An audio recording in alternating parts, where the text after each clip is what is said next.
Who chews the Queen's food? Beef eaters.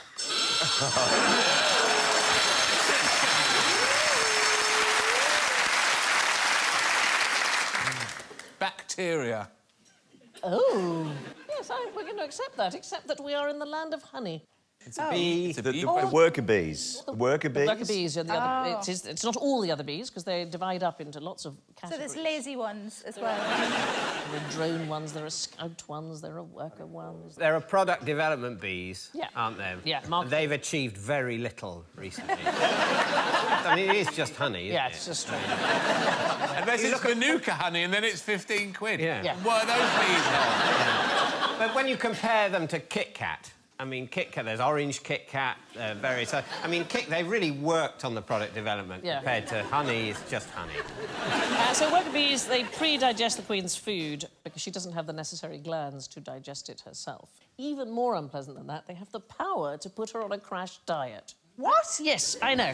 So she gets really big and heavy. She's too heavy to fly. And when they want to swarm, which they do once a year, they put her on a crash diet so that she loses a third of her body weight, and so she's ready to take off. Is there a committee or something? There's some level of management that goes, you know, the Queen's getting a bit porky. Maybe.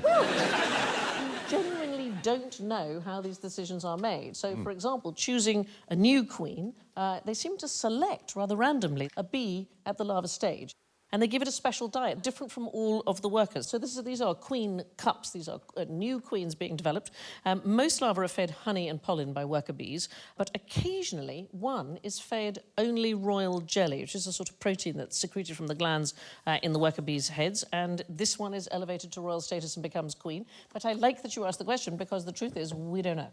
Oh, thank you very much. Yeah. Thank you. So we used to think it was the royal jelly that made the queens develop differently, and we now think it's not what she's fed, but what she is not fed. So the fact that she does not get pollen and honey like the others, it actually makes her ovaries grow large, while the others' reproductive organs, the ones that get the pollen and honey, they actually shrink. It's a terrible life, actually, because when it comes time to get rid of her, if she's sick or she's unproductive, she's not having any more babies, the workers kill her by balling her.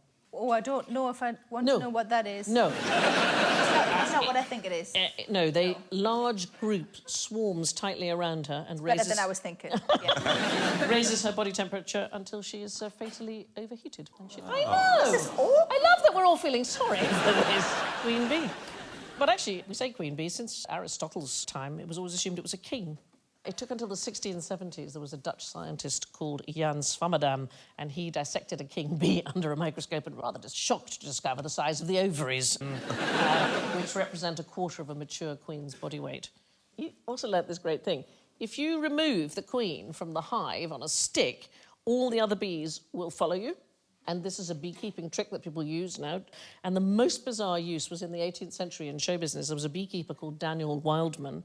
He had a honey shop in London, and he promoted it by riding horses, standing up while wearing a beard of bees.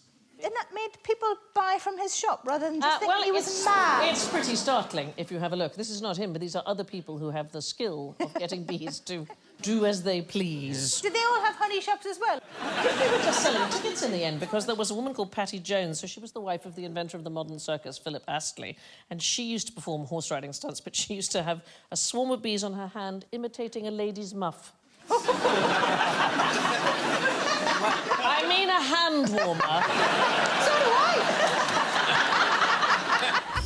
Thank you for watching. Do remember to subscribe to the QI channel and click here to watch more videos.